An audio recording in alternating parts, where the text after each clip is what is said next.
गडकरींना ticket मिळालं तर घोडगंगेत नालं. गडकरींच्या उमेदवारीवर उद्धव ठाकरेंनी आता प्रतिक्रिया दिलेली आहे. नितीन गडकरींना आज तरी तिकीट मिळालं अशी प्रतिक्रिया आता ठाकरेंनी दिलेली आहे.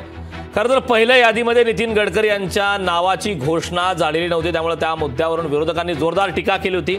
नितीन गडकरी यांच्यासारख्या नेतृत्वाचं पहिल्या यादीमध्ये नाव का नाही अशा प्रकारचा सवाल विरोधकांनी केला होता. अक्षरशः काही पक्षांनी तर थेट त्यांना ऑफर देखील दिलेली होती. मात्र आता गडकरींना दुसऱ्या यादीमध्ये आता स्थान देण्यात आलं, त्यांची वर्णी लागली आहे. तर गडकरींना तिकीट मिळालं, घोडं गंगेत नालं असं गडकरींच्या उमेदवारीवर उद्धव ठाकरेंनी प्रतिक्रिया दिली.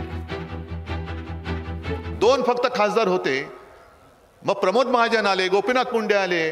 गडकरीनं बरं आज तरी घोडं गंगेत आलं, आज तरी तिकीट मिळालं त्यांना. आज यादी जाहीर झाली दुसरी. लोकशाही मराठी ऐका, पहा, जागरूक रहा.